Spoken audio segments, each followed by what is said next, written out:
¿Qué tal? Les doy la bienvenida al video podcast Somos Polo de UMAC TV.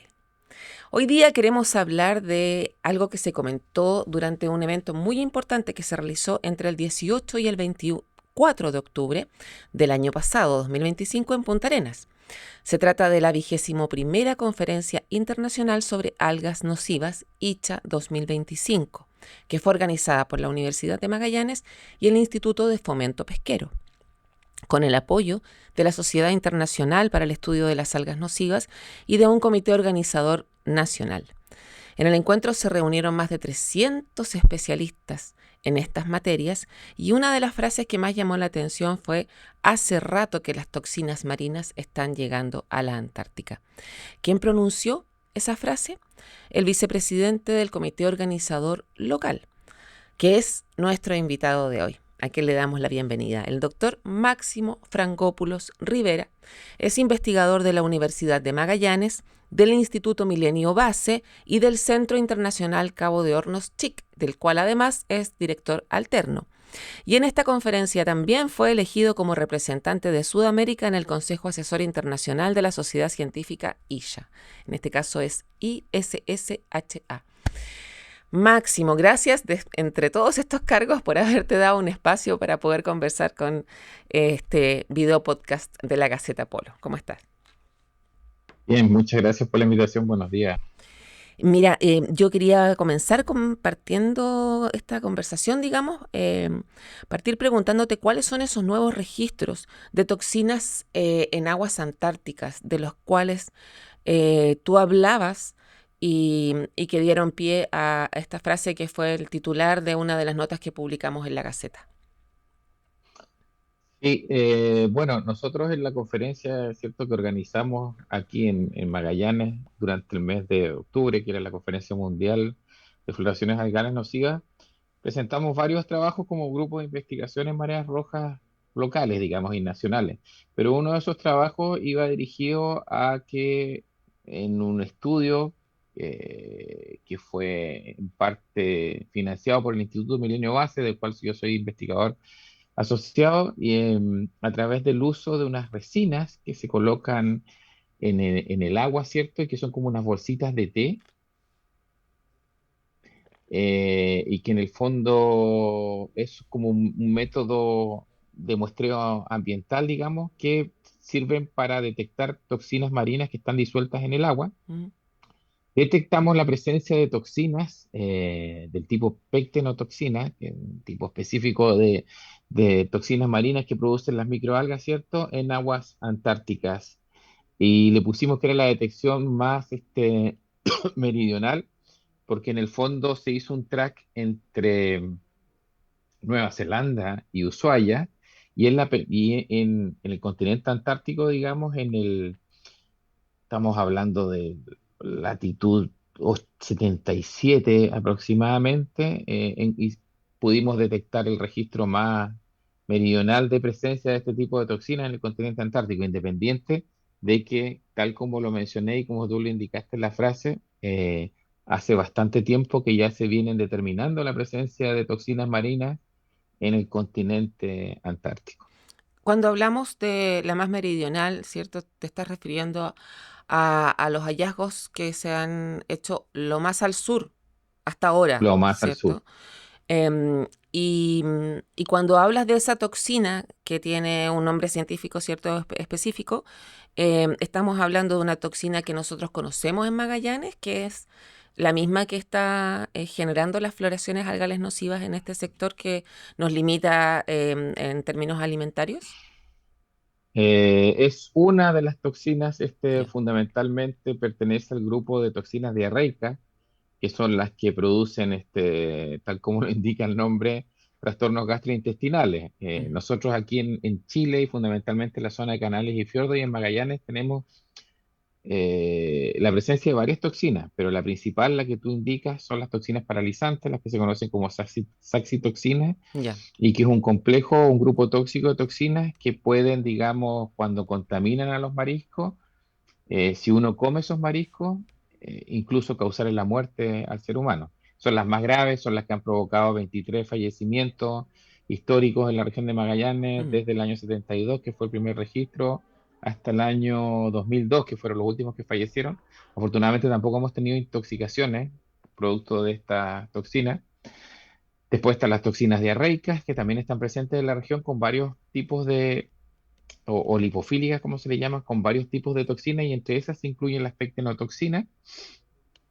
Y también están las toxinas amnésicas, que en estos momentos están muy en boga porque tienen en vilo toda la actividad económica una bahía tan importante para el turismo y para la gastronomía como Tongoy, ¿cierto? En Tongoy en estos momentos mm. ellos tienen un evento de marea roja provocado por toxinas amnésicas, que son las únicas toxinas que provocan microalgas del tipo diatomeas y que por los niveles alcanzados en este momento mantienen todo lo que tiene que ver con comercialización, extracción y consumo, digamos, de mariscos prohibidos, porque los niveles de toxicidad de estas toxinas amnésicas están un poquito más altos de lo normal. Pero la que nosotros encontramos y mencionamos en la Antártica, en el trabajo que presentamos en la Sí. conferencia, son las pectinotoxinas, que son un grupo de toxinas diarreicas que fundamentalmente cuando contaminan al marisco y si el ser humano consume ese marisco que está contaminado con pectinotoxinas, podría tener algún tipo de trastorno gastrointestinal. Ahora, Aunque fundamentalmente el efecto se ve más en mamíferos que en el ser humano de este tipo de toxinas. porque en ese sector no hay extracción de moluscos, ¿cierto? Para consumo No, en la humano. Antártica no hay, Ya.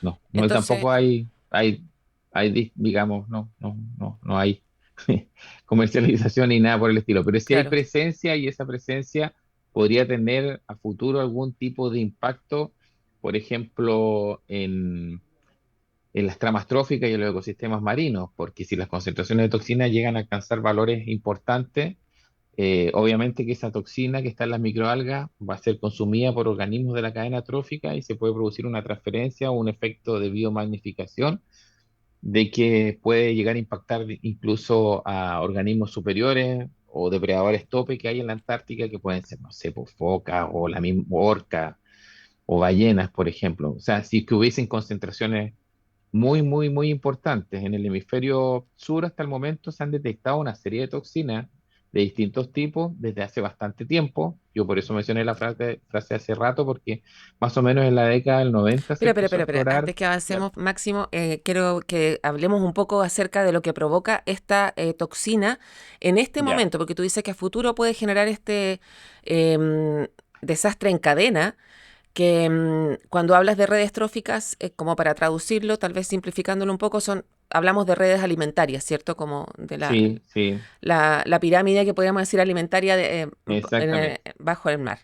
Entonces, hablas de que el mayor daño se puede originar en los mamíferos. Em, ¿Qué daños puede provocar esta toxina? ¿Y se ha O sea, en registrado general, alguna evidencia actual de que ya esté generando daños en mamíferos marinos que vivan por ese sector? n- no en el hemisferio sur. No, Ya, en el hemisferio sur las concentraciones de toxinas que hasta el momento han sido detectadas de todo tipo de toxinas son bastante bajas.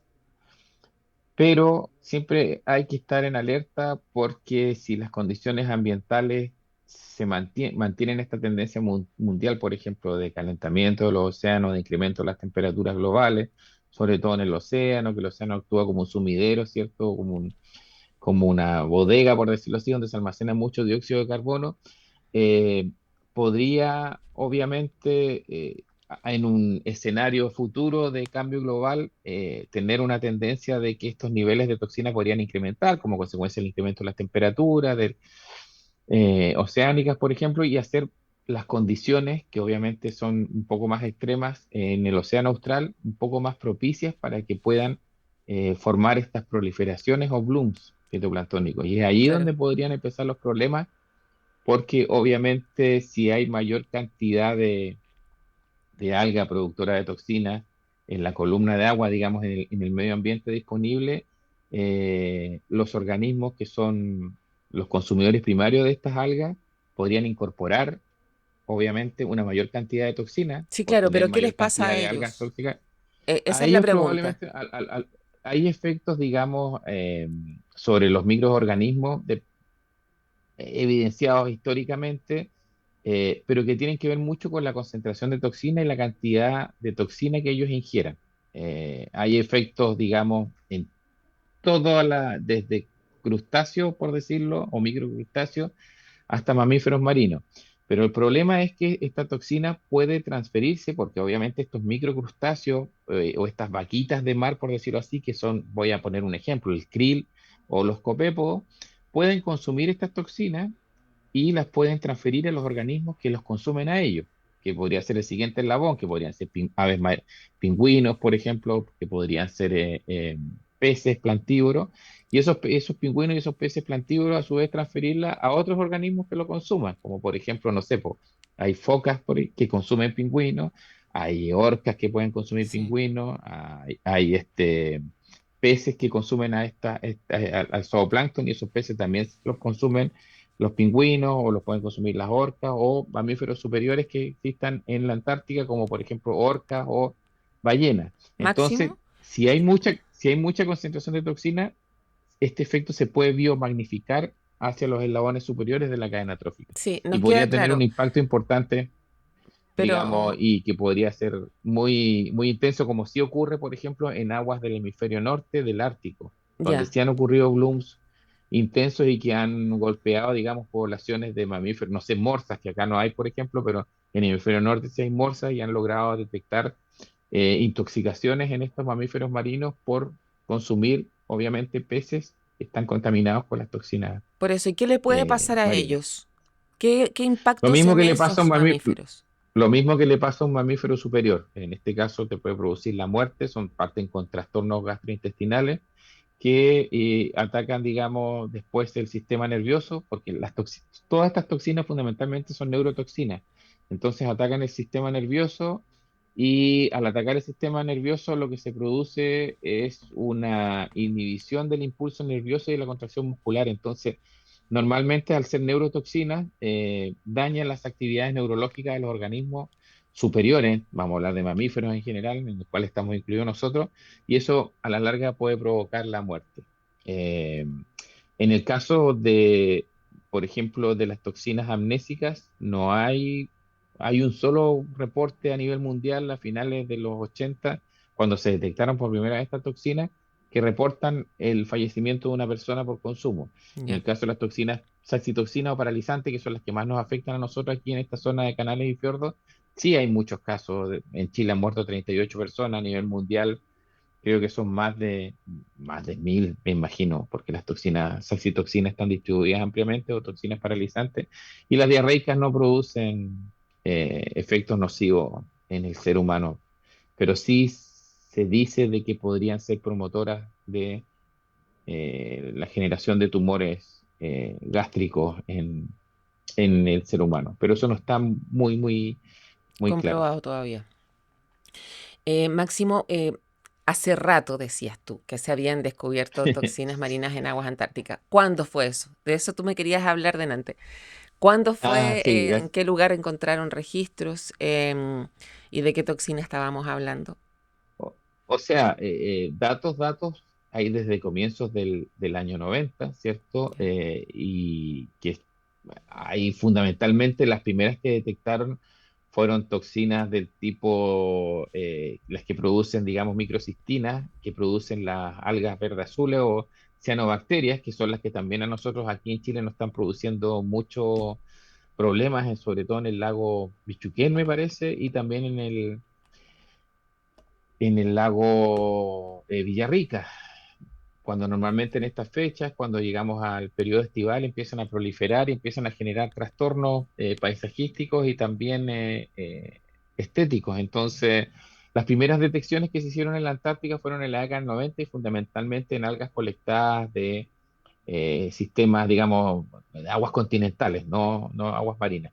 Pero más o menos en la década del 2000, a comienzos se empezaron a detectar presencia 2010 ya de algas productoras, ya sea de toxinas paralizantes, toxinas amnésicas o toxinas diarreicas. Las primeras detecciones de paralizantes fueron más o menos el año 2003 y fueron los chinos que detectaron la presencia de toxinas paralizantes, sobre todo en el mar de Drake, fundamentalmente, antes de llegar a la península antártica. Pero Mm, trabajos recientes de investigadores del ABI, como el doctor Ben Kroc, que dio una charla magistral aquí sí, en Icha. en la conferencia, sí, y tú lo entrevistaste también a ver, y junto a investigadores chilenos de la Universidad Mayor y también del CADIC, ¿cierto? En Argentina detectaron la presencia de pectenotoxinas también en la isla Rey Jorge, ¿cierto? Que está bastante cercana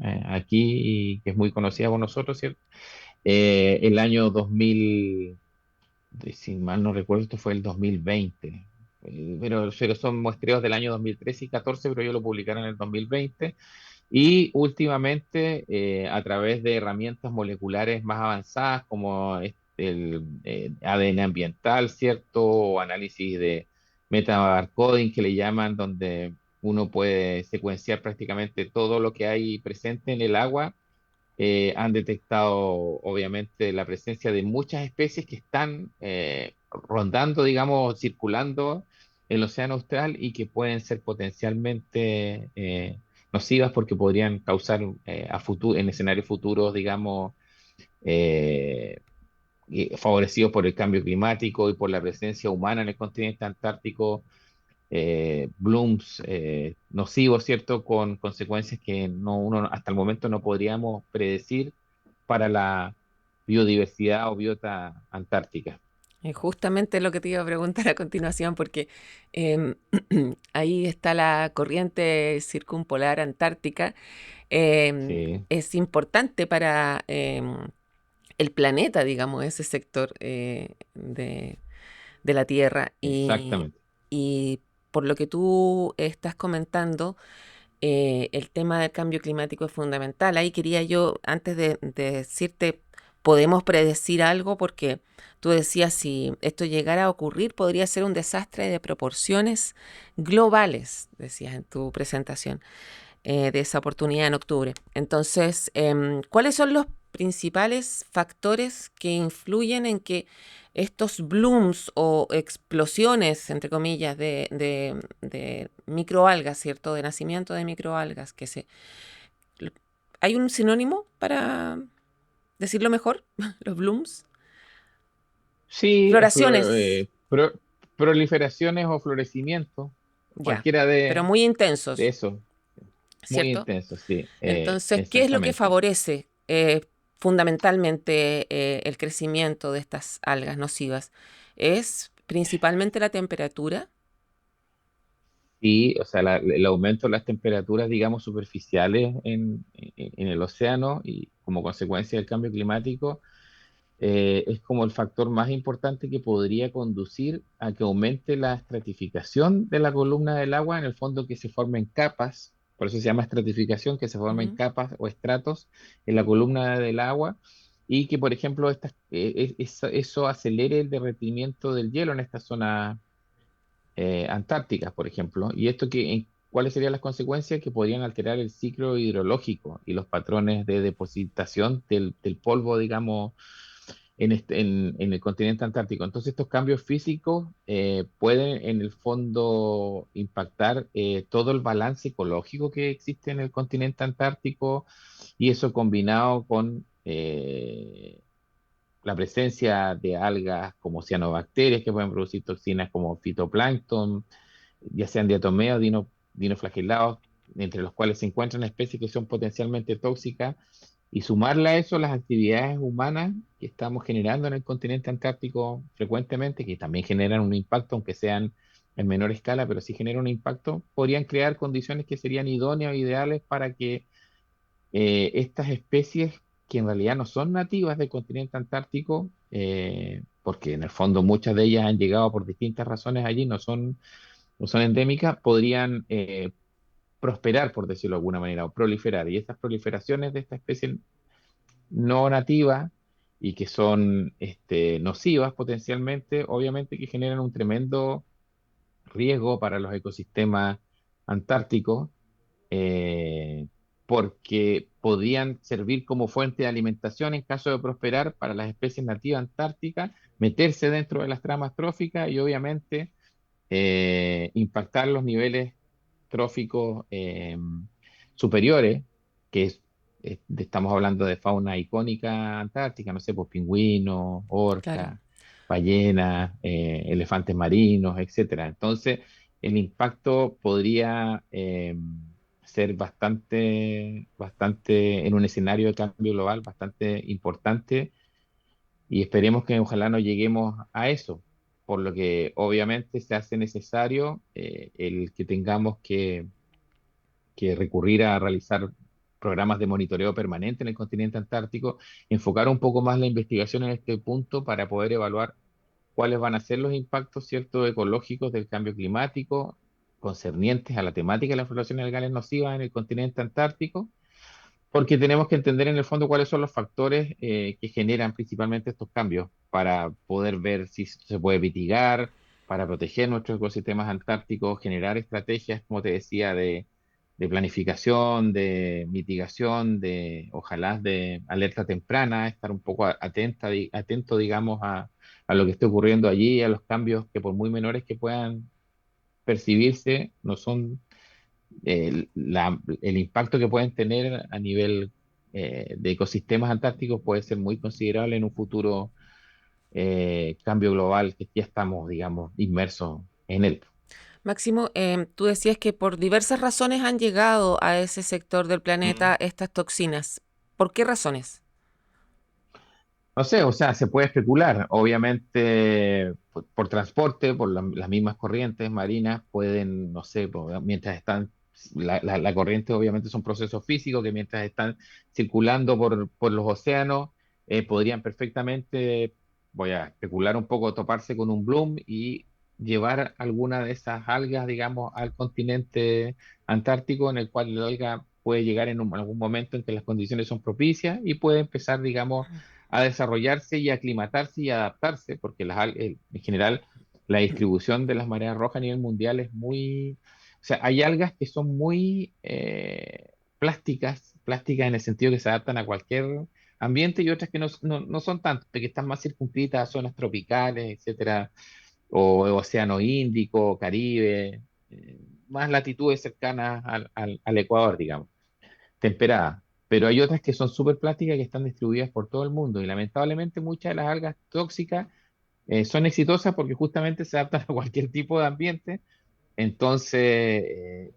perfectamente podrían llegar, no sé, a lo mejor incluso a través de las aguas de lastre de los barcos, que los barcos sabemos que cargan y descargan aguas de lastre para mantener su flotabilidad y yo ahí no desconozco un poco cómo son las políticas de las aguas de lastre en el continente antártico, pero perfectamente podrían llegar por una liberación de esas aguas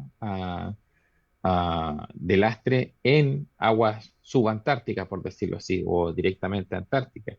También podría ocurrir como te decía, por transporte local, por un incremento de la concentración de nutrientes. En la Antártica, las aguas antárticas son ricas en nutrientes, entonces permiten que el fitoplancton prolifere mucho y eso también hace también de que las poblaciones, por ejemplo, de krill sean muy, muy abundantes, porque el krill consume este fitoplancton. Claro. Entonces, al ser aguas ricas en nutrientes, obviamente que entregan condiciones ideales para que las especies fitoplanctónicas puedan prosperar, Proliferar. pero sí tienen que darse una serie de condiciones ambientales para que estas algas puedan adaptarse a estas aguas que son mucho más frías que las aguas normales y puedan generar poblaciones de forma permanente. Pero sí coincido en que es que como son especies que son muy plásticas, que se mueven que tienen una tolerancia de temperatura y de salinidad bastante amplia, digamos, rangos entre los cuales pueden crecer, las condiciones están dadas, digamos, como Dadas. para que en escenarios de cambio global futuro podría ocurrir un bloom importante en el continente antártico. Hasta ahora son hallazgos más que nada, no diría que ocasionales, hay presencia, pero afortunadamente las concentraciones que se detectan son bastante bajas. Máximo, ¿qué influencia tiene el ser humano cuando tú mencionas la actividad humana en la Antártica? ¿A qué te refieres específicamente? ¿Cuáles son los impactos que está generando esta actividad humana que además, por lo que he podido ver yo en los últimos años, y me gustaría también que tú me dieras tu percepción al respecto, ha ido incrementándose. Sí, obviamente que hemos tenido mayor cantidad de visitas a la Antártica en los últimos años. Hay mucha presencia humana, digamos, en el continente y obviamente hay una acción importante del ser humano en el continente antártico. También, yo te puedo decir, estamos investigando mucho más, tenemos mucho mayor cantidad de medios para llegar a hacer investigación en el continente antártico, pero la presencia del hombre obviamente que puede generar circunstancias que puedan propiciar a veces, eh, digamos, de manera, por decirlo de alguna forma, accidental, la presencia de de estas microalgas en el continente antártico, pero fundamentalmente están dadas obviamente por el aumento a lo mejor de las operaciones en el continente antártico y el aumento de barcos que van y vienen hacia la Antártica. O sea, eso está más que claro y evidenciado en la literatura,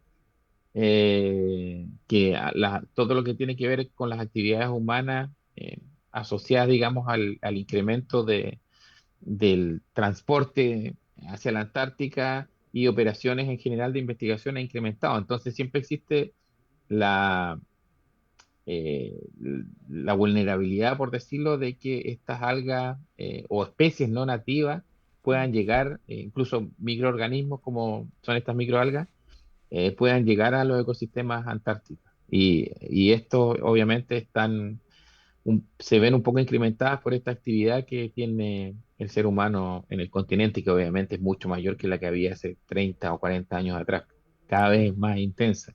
Y acuérdense que el turismo antártico igual es una actividad que demanda presencia, demanda mucha presencia. Entonces, existe el riesgo, no te puedo decir que sea algo completamente ligado a la presencia, pero está el riesgo de que, así como han llegado algunos organismos invasores, no sé, algunos insectos, por ejemplo, y otros organismos a la Antártica, también plantas, de repente por alguna circunstancia antrópica pudieran llegar otras especies de microalgas que también producen toxinas y llegar a sentarse y a proliferar en aguas del océano austral. Eso puede ocurrir perfectamente.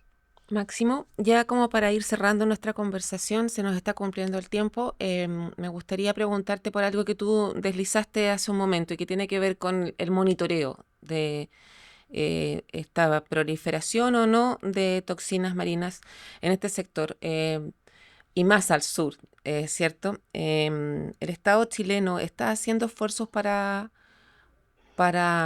poder mantener un monitoreo constante allí o no.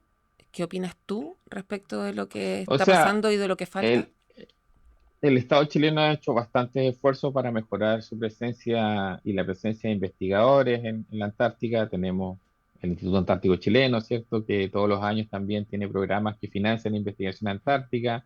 Tenemos centros importantes como bueno, el IDEAL, que este año lamentablemente no tuvo financiamiento, pero también el Instituto Milenio Base, del cual yo soy parte, y que estudia los cambios en la biodiversidad antártica y subantártica, el mismo Centro Subantártico Cabo de Horno, ¿cierto? El CHIC, que también tiene patitas y pies de investigación en el continente antártico.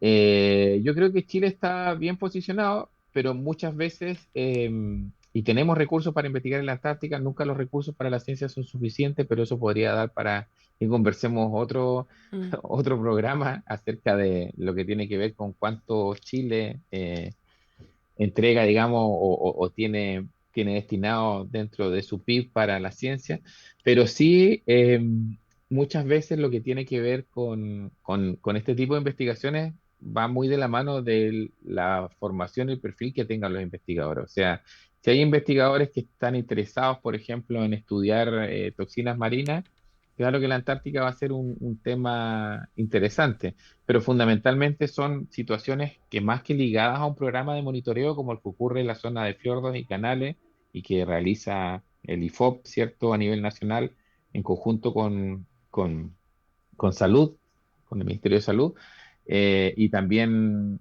lo hacen en la zona Pacífico, digamos, desde la región del Biobío hasta Aysén. Hay dos programas de monitoreo que tienen ellos. No existe un programa como recurrente y ningún país lo tiene, hasta donde yo sé, en el continente antártico. Mm. Sí, en el Ártico están poniendo más énfasis porque el Ártico está teniendo eventos muy, muy importantes que amenazan, digamos, el océano Ártico y amenazan obviamente la biodiversidad en este continente, fundamentalmente dado incluso por las toxinas paralizantes. Entonces los impactos que están ocurriendo, a diferencia de la Antártica, en el Ártico, en estos momentos son mucho más intensos y los blooms han sido mucho, mucho más potentes, muy potentes en la zona de allí. Pero aquí no, y como te decía, no hay en estos momentos todavía un programa de monitoreo. Son más que nada actividades puntuales, como organizadas por los propios investigadores que quieren, Mm. por nuestra curiosidad, es siempre cierto saber si es que hay presencia de algún tipo de toxina.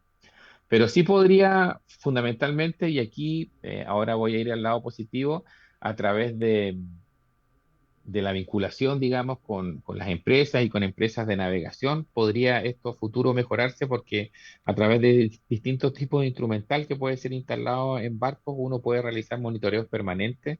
Por ejemplo, como está ocurriendo ahora, que el Mm. ideal tiene un monitoreo entre Punta Arenas y Puerto William, porque tiene un equipo que se llama Ferrybox, que va midiendo distintas variables oceanográficas en cada trayecto, y aparte de eso también sacan muestras de este tipo de SPAT para saber la presencia de toxinas disueltas en el agua, y también se quiere propiciar esto con la empresa privada a futuro para poder determinar en los viajes y en los circuitos que hagan dentro de la Antártica si efectivamente hay presencia o no de toxinas y que puedan ellos ser también parte de estos programas de monitoreo. En el fondo dependen mucho de la asociación público-privada. Mm. Esa es como la principal vía que yo vislumbro futuro para poder contar con un programa de alerta temprana en el continente antártico que permita saber con un poquito de antelación qué es lo que está ocurriendo con respecto a la presencia de estas toxinas marinas en las aguas del océano austral.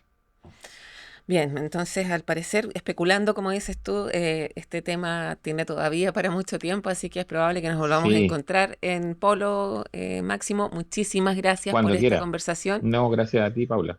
muy ilustrativa y preocupante, así que a estar alerta. Sí, hay que estar alerta, exactamente. Ok, Con las antenitas sí, puestas sobre lo que pueda ocurrir allí en estos escenarios de cambio global. ok. Muchas gracias, Máximo, que estés muy bien. Gracias. Igualmente, muchas gracias a ti, Paula. Gracias. Hasta la próxima. Bien, y nosotros seguimos aquí en el estudio de UMAC TV, la Facultad de Ciencias de la Salud de la Universidad de Magallanes. Vamos a darles un pequeño avance de lo que estamos comentando y difundiendo a través de Gaceta Digital Polo en el siguiente resumen informativo. Patrimonio geológico de Magallanes en discusión. ¿Qué se conserva? ¿Por qué y cómo? En diciembre de 2025, Punta Arenas fue sede del Simposio de Ciencias de la Tierra en Áreas Silvestres Protegidas, un evento organizado por la Universidad de Magallanes, el Centro Internacional Cabo de Hornos y la Corporación Nacional Forestal, con apoyo de la Red Paleontológica Austral. Investigadoras e investigadores se reunieron para compartir resultados de sus estudios en la región y discutir el lugar que ocupa este conocimiento en la administración del Estado. La profesional de CONAF Magallanes, Alejandra Silva Garay, valoró los conocimientos compartidos, útiles para la elaboración de líneas base y planes de manejo. Tesoro de identidad austral oculto en el antiguo terminal de Chabunco. Un libro financiado por el Fondart Regional muestra cómo la política tejió la identidad austral en el corazón de la modernidad arquitectónica, con la intervención del desaparecido Centro de Experimentación y Desarrollo Artesanal en el primer terminal aéreo de Punta Arenas. El llamado SEDA funcionó en el Instituto de la Patagonia entre 1969 y 1985, formalizando la enseñanza de artesanía en la región. Este esfuerzo documental, que también incluye reportajes audiovisuales, es clave para la historia de la arquitectura y el diseño en Chile, y una invitación a reflexionar sobre el futuro de este legado en la región de Magallanes. Restaurar las turberas es infinitamente más caro que conservarlas. Integrantes de la Red Mundial de Protección y Restauración de Turberas recorrieron Magallanes para conocer el estado de estos ecosistemas que son fundamentales para regular el clima, almacenar enormes cantidades de carbono, filtrar agua, mitigar inundaciones y sequías y albergar una biodiversidad única. Especialistas de Alemania, Países Bajos, Inglaterra, Canadá, Argentina y otros países quedaron impresionados con lo que vieron en este encuentro y subrayaron el contraste, pues mientras en el hemisferio norte gran parte de las turberas fueron degradadas y hoy se destinan enormes recursos a rehumectarlas, en Magallanes aún es posible prevenir estos escenarios. Bien, esta y otras noticias pueden encontrar en polo.umac.cl, que es nuestra Gaceta Digital de la Patagonia. Allí comentamos, difundimos, conversamos con distintas personas acerca de conocimientos científicos del territorio, pero también hay espacio para contenidos que vienen de los saberes populares y comunitarios, de las iniciativas de investigación que surgen de la ciudadanía y también desde el mundo artístico, que intenta representar la belleza y los desafíos que plantea este territorio austral. Con además el apoyo de nuestro perfil en Instagram, donde vamos promocionando todas estas notas, así que síganos, comenten, compartan y no se pierdan el próximo capítulo de este video podcast de UMAC TV, aquí en Somos Polo. Hasta una próxima.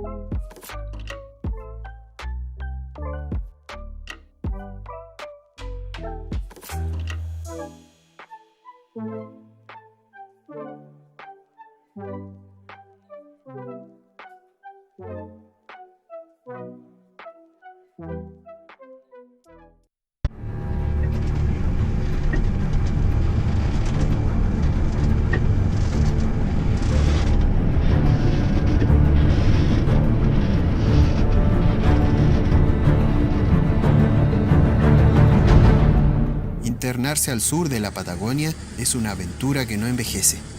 No importan los años ni los siglos, pareciera que el mismo espíritu se apodera de quienes emprenden el camino hacia el mundo subantártico. Es la zona continental más cercana a la Antártica y por estos tiempos el lugar más sensible al cambio climático global. Un verdadero cementerio de gigantescos glaciares, donde encontramos testimonios de su grandeza en cada isla, islote o fiordo modelado por sus gélidas garras. Esa muerte líquida es un aliento de vida para un ecosistema exuberante, diverso, sin igual en el planeta, y pese a la presencia humana, aún prístino. Son muchas las amenazas que presionan el delicado balance ecológico al sur de la península de Brunswick: el cambio climático, el impacto de las actividades humanas, la polución, pero hay un apremio que es aún más devastador: la ignorancia. Por esto este zarpe al suroeste es un pequeño acto de rebeldía, que busca comprender los secretos de un lugar llamado Área Marina y Costera Protegida Francisco Coloane.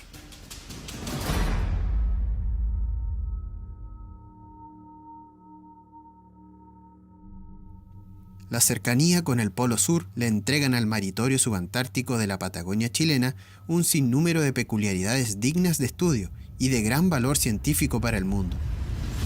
Por eso, en el marco del 40º Congreso de Ciencias del Mar, acompañamos a un equipo de biólogos marinos de la Universidad de Magallanes a un viaje prospectivo en el área marítima y costera protegida Francisco Coloane.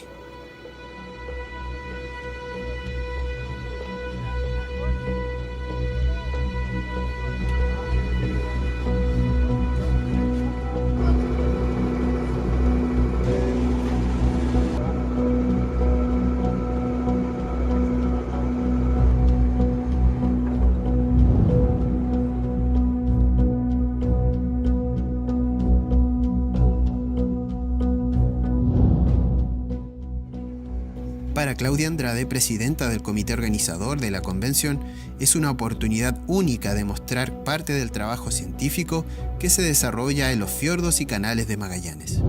En este viaje, el cual está determinado con un nombre que se llama la Expedición del Congreso Ciencias del Mar.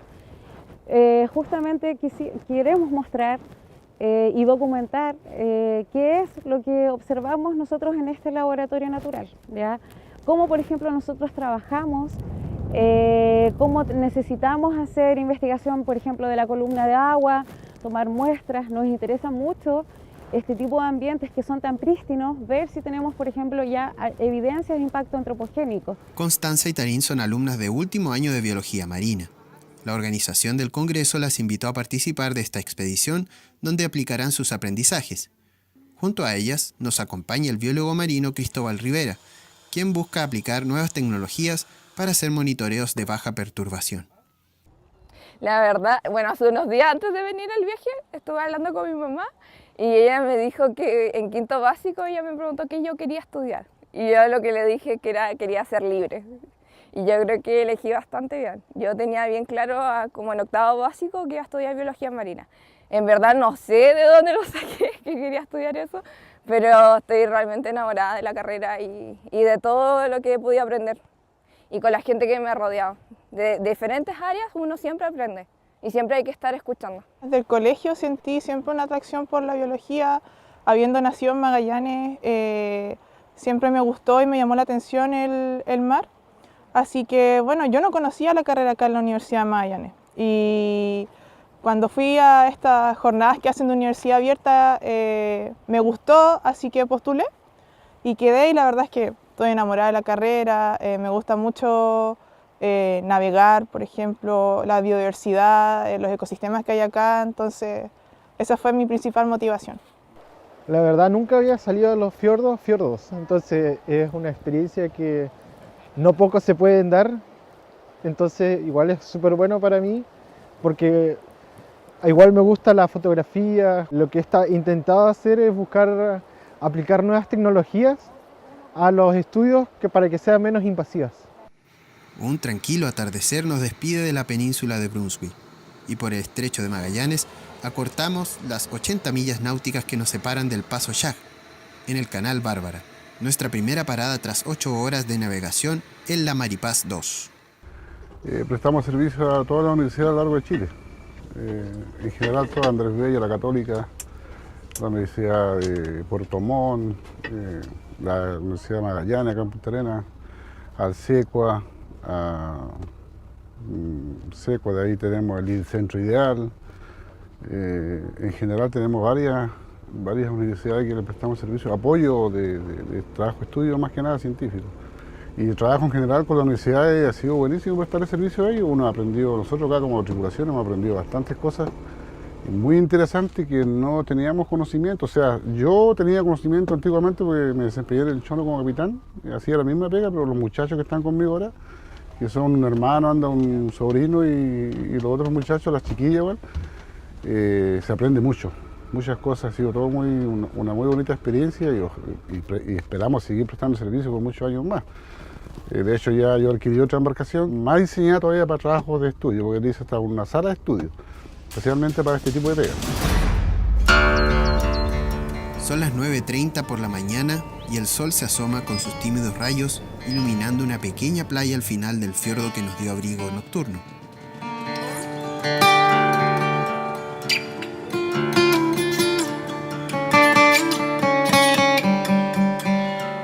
En este lugar, las investigadoras realizan las primeras prospecciones, con muestras de agua marina y recolección de especies para su posterior análisis.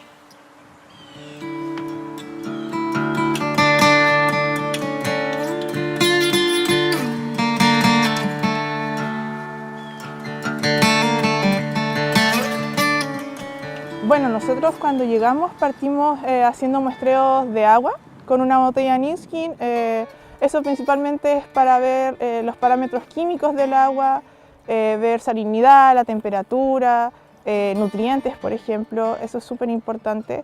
Y así podemos comparar entre localidades. También recolectamos en la bahía muestras de intermareal, algunos moluscos, y eso lo utilizamos para poder hacer análisis de isótopos estables y definir lo que están consumiendo los organismos, así como su rol funcional en el ecosistema y lo que asimilan cuando comen.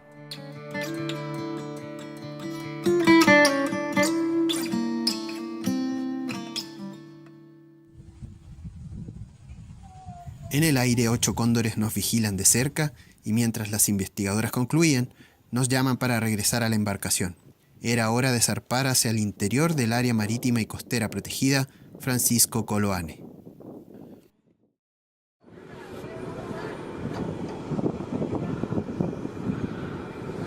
Cuidado por la enganchada y no va atrás. ¿Salió ya?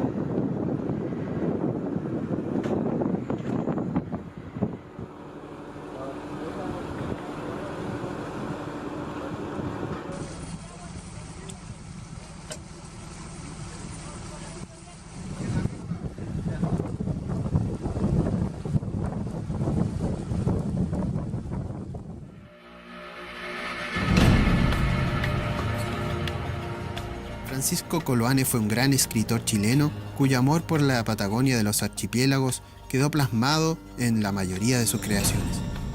Falleció el año 2002, pero al año siguiente se creó la primera área marítima y costera protegida de Chile, que hoy lleva su nombre en homenaje. Al ver la diversidad de especies que habitan este parque marino y lo majestuoso de sus postales, es fácil imaginarse a Coloane refugiando su inspiración entre ballenas, lobos marinos y cormoranes. Navegamos sobre el correntoso Paso Chac y un festival de vida marina nos da la bienvenida.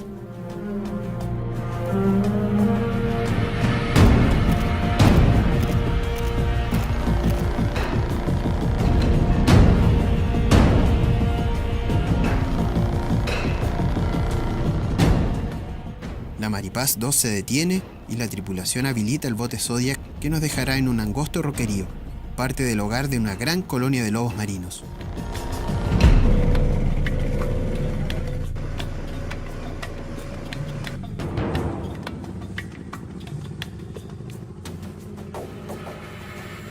Estos mamíferos son parte de los estudios que realizan las biólogas marinas en una zona que es reproductiva para las 2 especies de lobos marinos que habitan la reserva. Por medio del análisis de sus fecas, se pretende averiguar más sobre la alimentación de estos curiosos animales. Lo que hicimos principalmente fue extraer fecas de lobo marino común para después revisar bajo estereoscopio y ver las partes duras en ella, que pueden ser crustáceos, cefalópodos o peces, que eso se va a ver más adelante. Actualmente me encuentro realizando mi tesis con el doctor Anelio Guayo y la profesora Erika Muchke, y lo que nos llama la atención es estudiar la dieta del lobo marino común que está en la región de Magallanes. Entonces nuestra idea es comparar la dieta de una lobera que está en la sección oriental y en la sección occidental y ver si existe un cambio con respecto a las localidades. Entonces es sumamente importante conocer la dieta porque así se pueden realizar buenas prácticas de conservación. Todo lo que ha sido toma de muestra, el procesamiento, yo creo que eso es esencial y estas oportunidades hay que aprovecharlas al 100%, así que el uso de equipo, protocolos, todo eso es lo más importante para nosotros como estudiantes.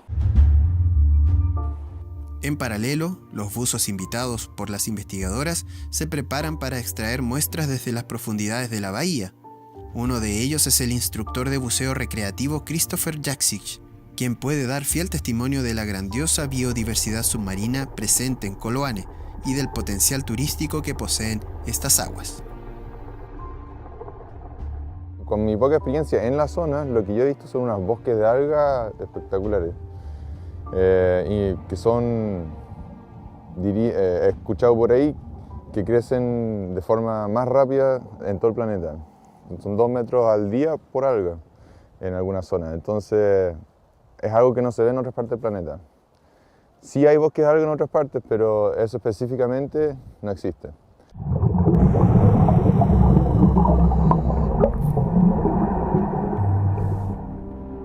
No se ha dimensionado todavía de forma local lo que se puede hacer.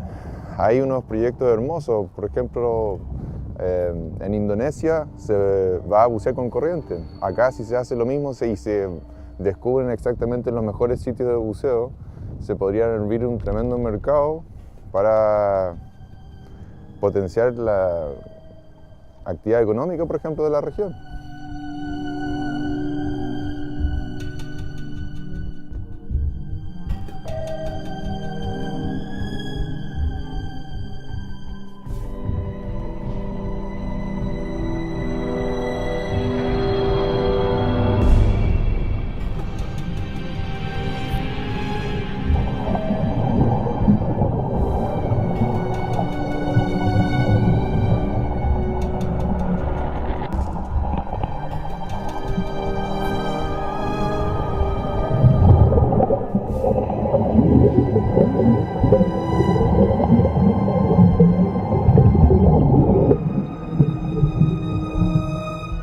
La belleza de esta área marina y costera pareciera por sí misma un argumento para perseverar en su protección.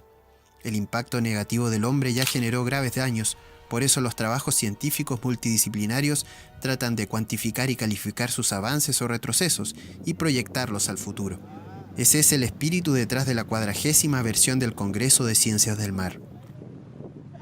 Cuando el comité organizador decidió elegir algo que identifique los típicos ambientes de Magallanes y todas las investigaciones científicas que se están realizando hoy en día, se decidió que proteger los ecosistemas marinos australes tenía que ser algo que deje huella dentro de las ciencias marinas. Magallanes tiene ambientes muy en particular que no existen en otras partes del mundo, y muchos de los investigadores que estamos en la Universidad de Magallanes trabajamos en los fiordos y canales de la Patagonia, y también muchos trabajamos en conservación y la protección de estos ecosistemas marinos, lo que involucra las especies que tenemos en estos ambientes, y proteger los ecosistemas es algo que se decidió como lema del Congreso para que pueda identificarnos como comité, como investigadores, los estudiantes también que están vinculados a esta área temática en particular. Luego de las dos actividades simultáneas, regresamos a la navegación, esta vez por el canal San Miguel. Nos dirigimos a un lugar denominado Seno Helado, donde las ballenas jorobadas son nuestras escoltas y el imponente glaciar de la isla Santa Inés nos espera.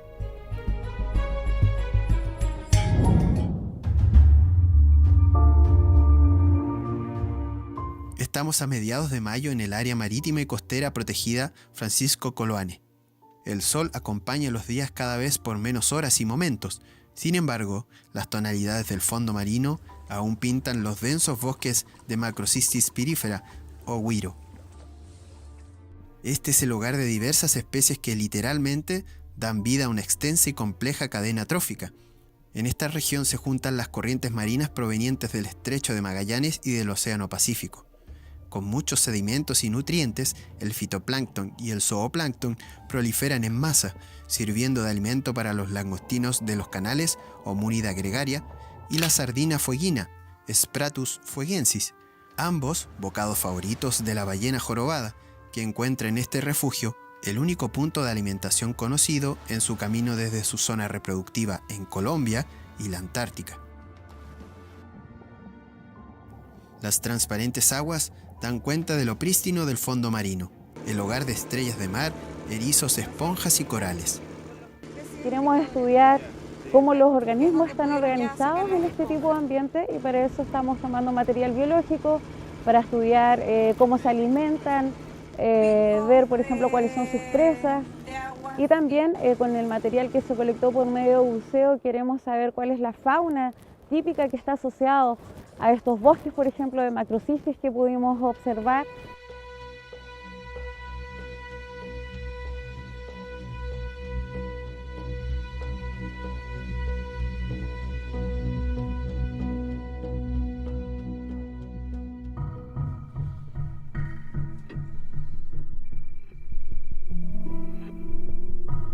Hoy nos aproximaremos a los glaciares no oficialmente llamados Pedro Sarmiento de Gamboa y Helado.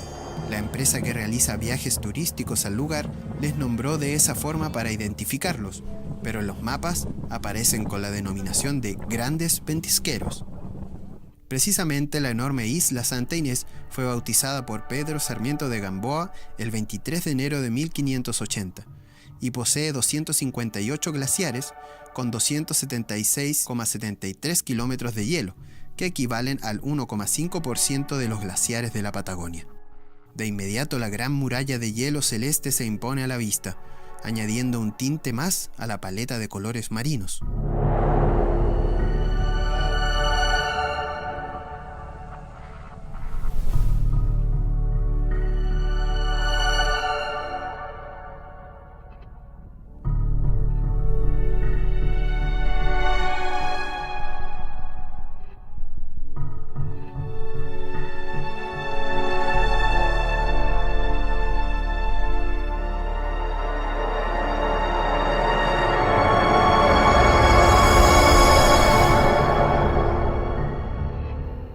Acercar la belleza y fragilidad de estos ambientes presenta grandes desafíos.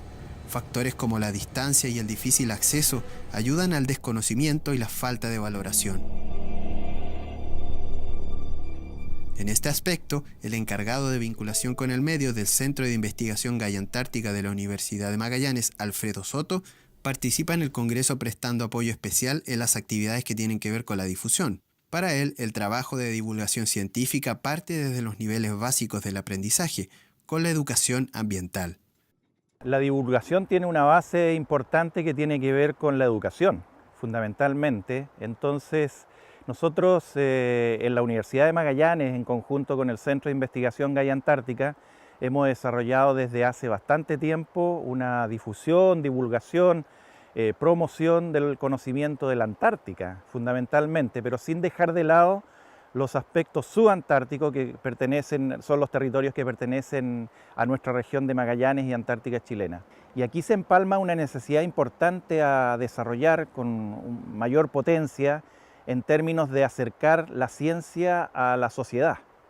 ¿Ya? Entonces, creo que los maestros, los educadores, las personas que estamos a cargo de la divulgación de la ciencia, es un trabajo una coyuntura importante que podemos desarrollar en conjunto, muchas veces obviamente y pensando que nuestros investigadores concentrados en sus materias propias y específicas necesitan del apoyo nuestro para poder contribuir en el lenguaje, de tal manera que podamos llegar a la población de una manera más accesible, de una manera más encantada también por querer saber y conocer acerca de los trabajos que se están desarrollando.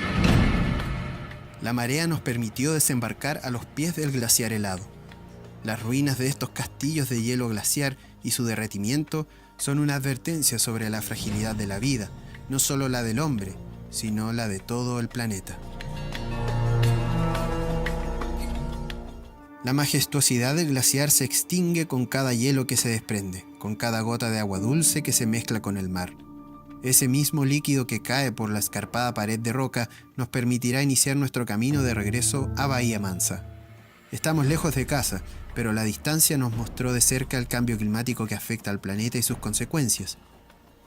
Viajar a Coloane para buscar parte de las respuestas a los problemas ecológicos que se avecinan también alimenta la incertidumbre.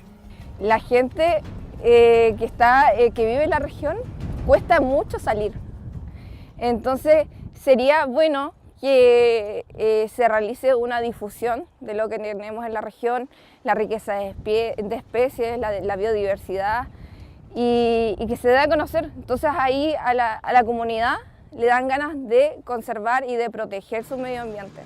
Por eso es muy importante realizar estudios, porque cuando uno estudia, conoce y protege, más que nada. Estamos viendo que ahora en la actualidad estamos en un proceso de cambio climático, y vamos a ver los cambios, desde un principio los vamos a notar en la Antártica.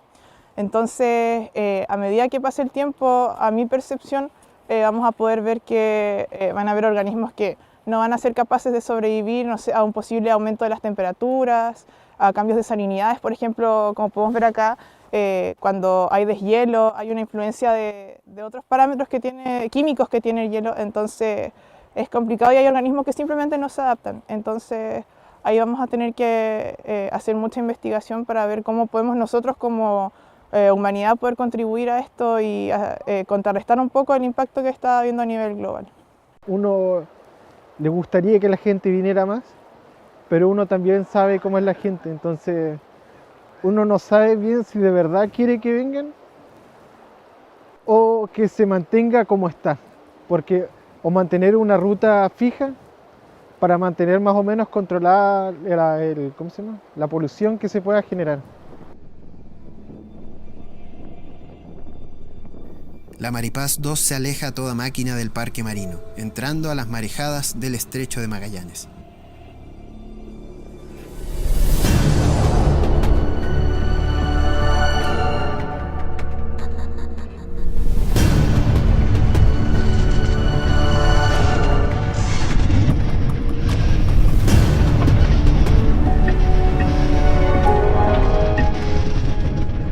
Si no protegemos nuestras reservas naturales como Francisco Coloane, muchos de los animales que vimos probablemente no soportarán el aumento de las temperaturas, la acidificación de las aguas o la llegada de nuevas especies que competirán por el alimento disponible.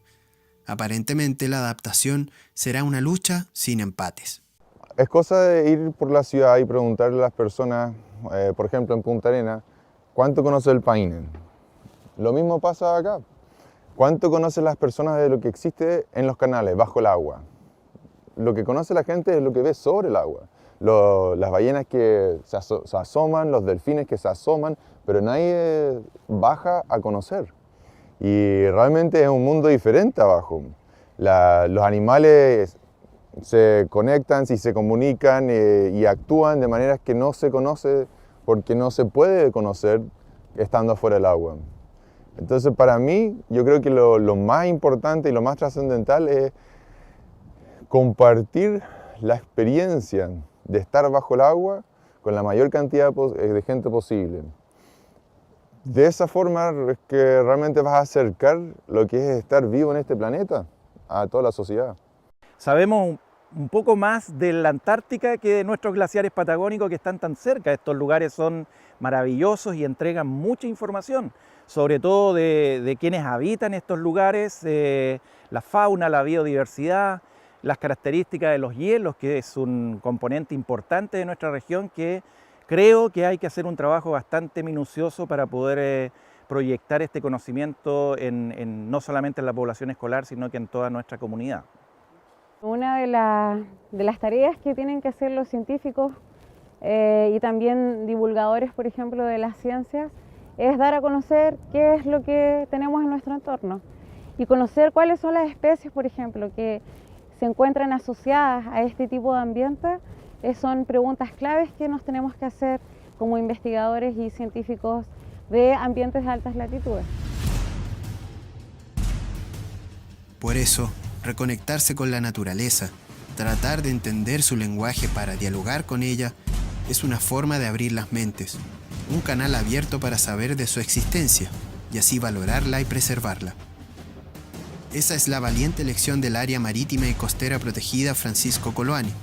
Ahora es nuestro trabajo viralizar su mensaje, escrito en el planeo submarino de las ballenas jorobadas.